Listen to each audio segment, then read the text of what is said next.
Have a look at your habits, your actions, thought patterns, and behavior. If they remain the same after 6 months or after 2 years, are you going to be in the place where you want to be in the future? Or you are going to be in the same place, or maybe a little bit better or even worse. For example, if your health related habits are going in a particular direction, you know that your health is going to downgrade. If your thinking patterns are going in a particular direction, you know that you are going to miss out on the quality of life. So in today's video, we are going to spot these patterns which end up making people into a loser after they have kept on repeating these thought patterns, and if you do not change that, you may experience the same thing as well. So sometimes if you feel like a loser in your life at this point, the time has not gone yet. You can make the changes, but it's very important to spot it and very important to correct it. So I have made a list of those things, and I observed this during my coaching session and also while I study the case studies of highly successful people as to what did they do differently that makes them in that top 1% or top 10% of the industry that they are in. So when I'm talking about success here, it is not only wealth or money, it is also experiencing life in all its glory, where you feel it like a well-rounded success, where you have sufficient amount of money, where you have time to spend for yourself and with your family members, you have good quality relationships, and you have time to work on yourself, work on your mind. Not just use your mind and body, but you're doing something to refresh, to rejuvenate, to better it in a way so that you get to experience the potential that humans have. So let's get started with the first thinking pattern that losers have.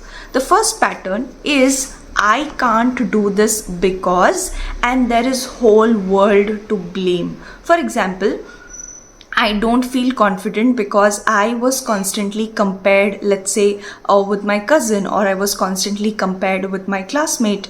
And we all know, I'm not normalizing this, comparison, especially in the early childhood, is not a very healthy thing to experience. And if you sit with me during a session, I would definitely empathize with you as to it is a very uncomfortable thing to experience as a child. But now you are an adult and you have a choice. And it's very important to remember this choice.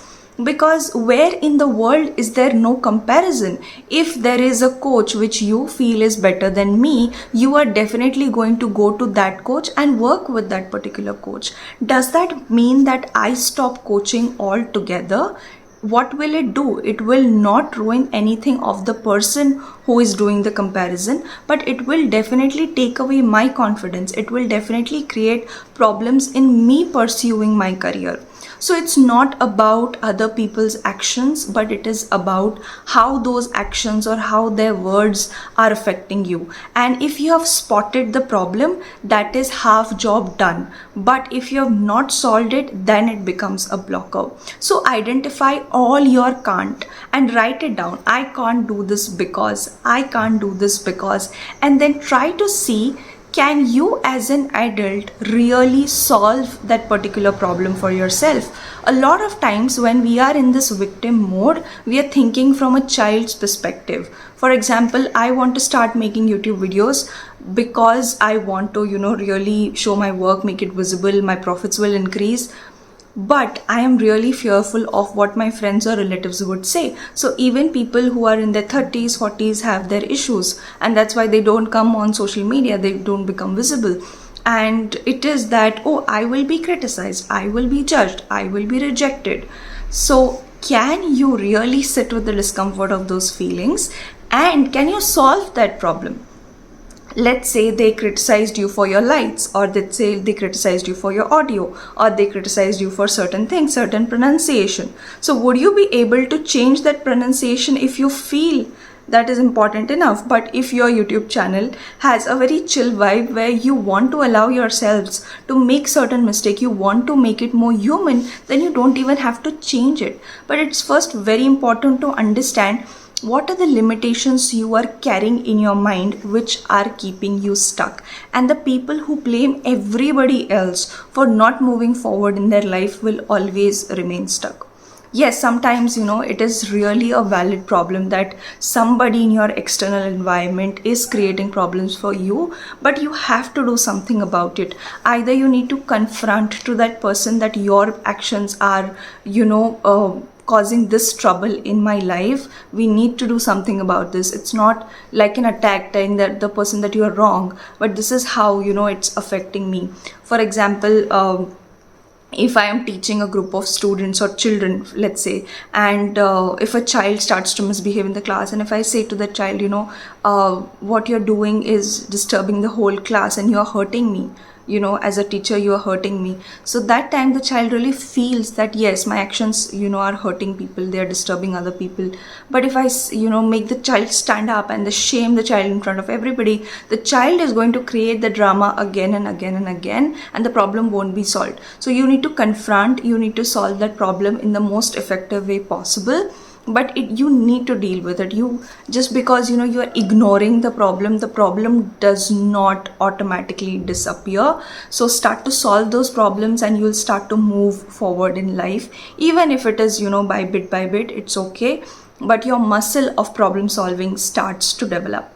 The second thing is when somebody is trying to tell you something, or there is new information that is coming your way, but you are like, I know this already.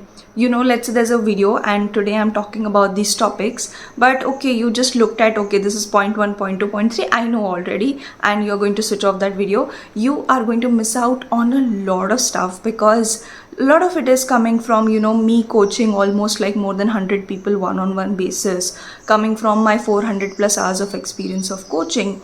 And all of that nuances can get missed if you do not watch it till the depth, or you do not understand in the depth. For example, if someone is coming from an opposite perspective and trying to tell you something that feels like an opposition to your mind, so when we look at it that way, we create resistance, we defend ourselves.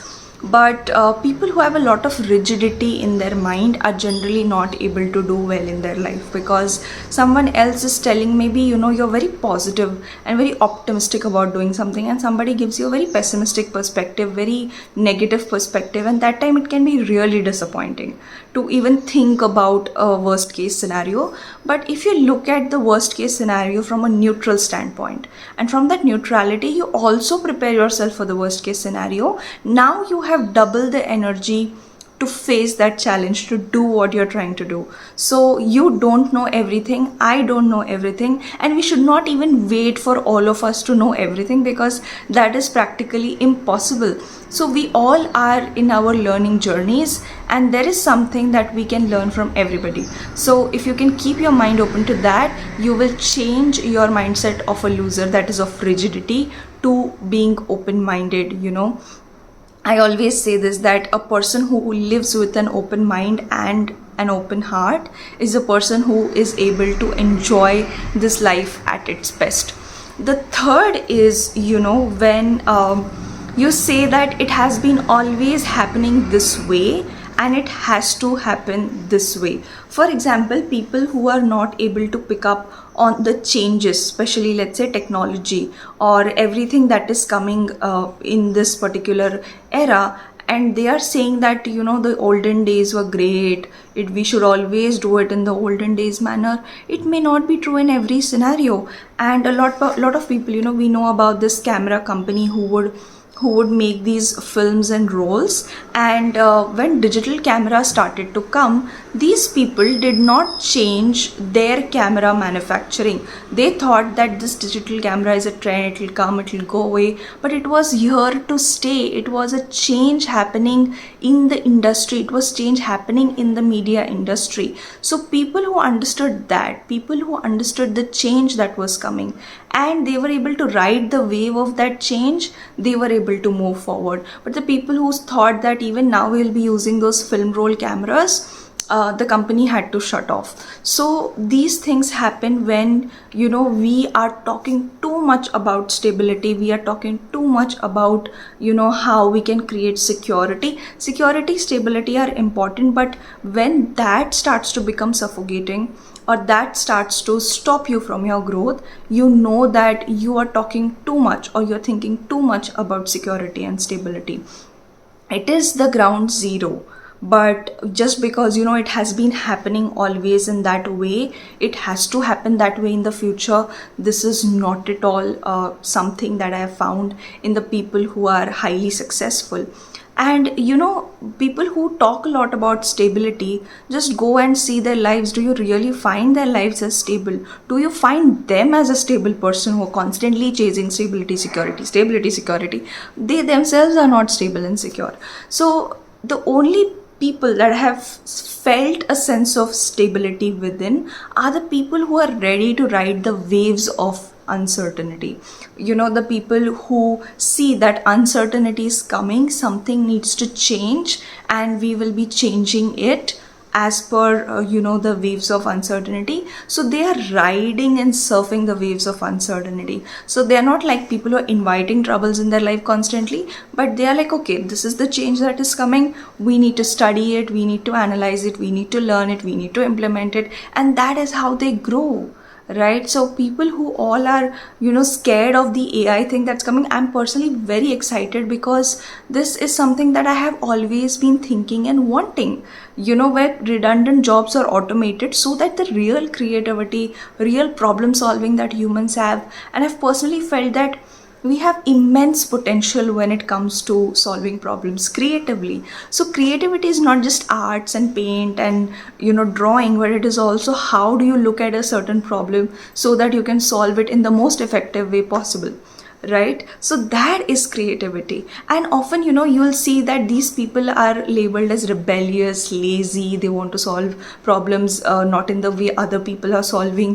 For example, there was a person who was really tired of carrying very heavy bags to the railway stations and all. The person would say, it is so heavy to lift this bag.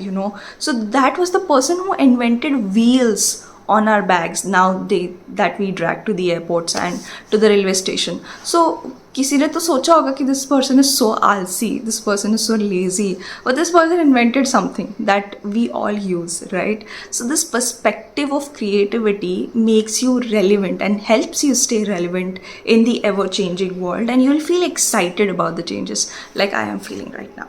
Okay, so these were the things that are the part of the loser's mindset, and how you can make these things an opportunity is something that will help you to keep moving forward in your life. Other patterns, which is correlated to this. Now we talked about what you don't want to think and how do you want to reframe it in a way that is more helpful for you, better for your growth. And a common pattern that I saw in every person who was successful. So one pattern I told you, that they ride the waves of uncertainty. They're not thinking about stability, security, stability, security, stability, security. It's important, but to an extent. After that, you need to grow.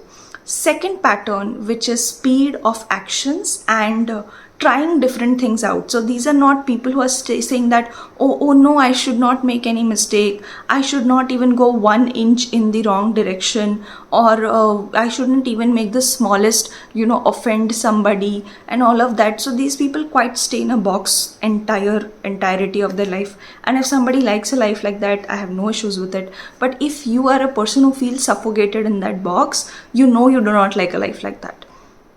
So it's okay for you to experiment a little bit, not in a way where you're wasting your resources, your time, energy, and your money, but somewhere. For example, I know somebody, a woman entrepreneur who is a billionaire, and she had switched jobs, like from journalism to she went into finance, and from finance she went into mergers and acquisitions, where she merged and acquired a lot of companies, and she learned a lot through all those different kinds of experiences. So if you are a person who wants to have a little different kind of experiences before you solidify on a particular career, it is okay, because all those experiences are going to immensely help you. For example, I worked in IT for 2 years before I became a coach full-time, and that experience helps me a lot today, because when people from the corporates come to me, I know what kind of problem they could be facing. So if they say a stand-up meeting, I know what it means. When they say, okay, about the breaks that they are talking about, when they get it, when they don't get it, when they say that we sometimes have late night calls. So I sort of know how that happens in the corporate scenario. So a person might say, from a perspective, it was waste of 2 years. If you wanted to come into coaching, you should have done it even earlier. Or some people would even say that you're too young to become a coach. And they have said it in the past. But what I have seen is that in India, people fear authority. They fear people who want to sit on their head and give them all the instructions. And I never wanted to become a leader like that. I never want to become a coach like that. So, where I'm sitting and bossing around on people, and when people say, will you push me to do what I want to do? I say, no, I'm going to help you develop the mind to do it. There's a science behind it. I don't have to push you, right? You're not an animal where I need to sort of be behind you to get it done. So they need somebody who is at the equal. So whether my age is less than people or more than people, and it has usually been lesser than my, people who come to me for coaching. So it is a comfortable space. When you are reflecting with somebody who is looking at you as their equal, and they are looking at me as their equal, it is a beautiful reflection and a process where you really can experience transformation. It cannot happen when I'm bossing around on you. And yeah, sometimes I can really challenge clients when I see that they are becoming very rigid about their thought process, because that is one of the loser patterns. So when I see the loser patterns repeating in people's mind and in the sessions while they are talking to me, I definitely challenge them.